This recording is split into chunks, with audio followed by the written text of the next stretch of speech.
La montée du fascisme est une conséquence naturelle du néolibéralisme et de la brutalisation du système capitaliste. Moi, c'est vraiment ce que je crois. Parce qu'en fait, concrètement, le capitalisme est un système économique de captation de la valeur. Donc voilà, c'est le travailleur produit de la plus-value et le capitaliste récupère sa plus-value et lui paye un salaire qui ne lui permet que de reproduire sa force de travail. Et donc, le travailleur n'est pas payé à hauteur de la plus-value qu'il crée, mais plutôt d'un truc. Voilà. Donc en fait, finalement, le patron capte la plus-value qui est produite par le travailleur. Ça, c'est voilà, Marx de base, le capitalisme, etc. Merci Gramsci.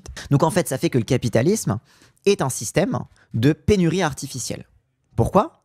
Puisque finalement, l'argent qui est disponible dans l'économie, l'argent qui va être disponible au travers de la consommation populaire, je ne parle pas tout de suite de l'État, on va y arriver à l'État avec le néolibéralisme, mais l'argent qui est disponible pour l'économie est moindre que la richesse qui est produite. Donc ça veut dire que la captation du capital crée un régime de pénurie. Dans le néolibéralisme, c'est encore pire. Parce que le libéralisme, classiquement, c'est quoi ? C'est l'idée que le marché s'appartient à lui-même, c'est un espace autonome qui s'autorégule et l'État ne doit pas s'en mêler. Ça, c'est le libéralisme classique, l'État est séparé, voilà, séparation de l'État et du marché.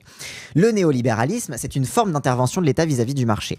Notamment, caractérisé, on dit beaucoup, privatisation des profits et socialisation des pertes. Ça veut dire que l'État a pour rôle de garantir les profits du marché. Ça, c'est un truc typiquement qu'on a vu pendant la crise des subprimes où les États ont renfloué largement les banques.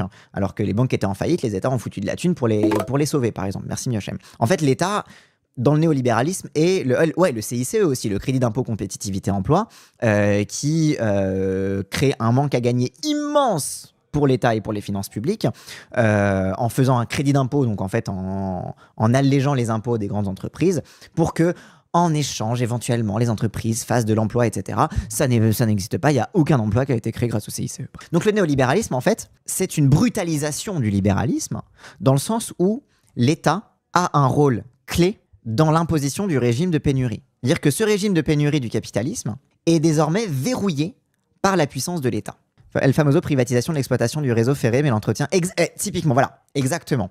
La privatisation de la SNCF. Avant, la SNCF, c'était voilà, le même truc, c'est l'État qui s'en occupe, etc., c'est nationalisé, etc. Il y a une privatisation progressive qui fait que désormais, tout ce qui coûte cher, c'est-à-dire l'entretien des voies, est toujours à la charge de l'État. Mais par contre, on ouvre l'exploitation des voies, donc quel train on fait rouler dessus, à la concurrence. Ça veut dire concrètement que, parce qu'en fait concrètement, si des entreprises privées devaient aussi entretenir les voies, elles ne pourraient pas, parce que tu ne peux pas poursuivre un objectif de profit et faire marcher un service public en même temps. C'est antinomique.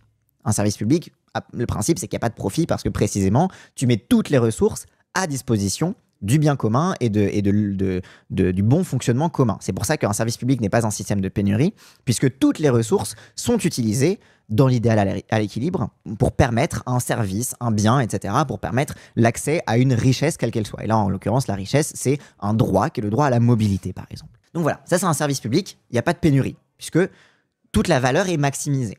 Le néolibéralisme est un système de pénurie, puisqu'en fait, il y a donc cette captation de la valeur. Donc lorsque tu crées quelque chose, ça va dans la poche des actionnaires, ça va dans les dividendes, ça va dans... On parle beaucoup des records de dividendes qui sont versés en France, etc. Mais c'est littéralement ça, hein. C'est de l'argent qui est créé par les travailleurs et qui est capté par les actionnaires et qui n'est jamais qui dans la distribution primaire de la valeur ne va pas dans les poches, donc n'est pas réinjecté dans l'économie, puisque ça ne va pas dans la capacité des travailleurs à consommer.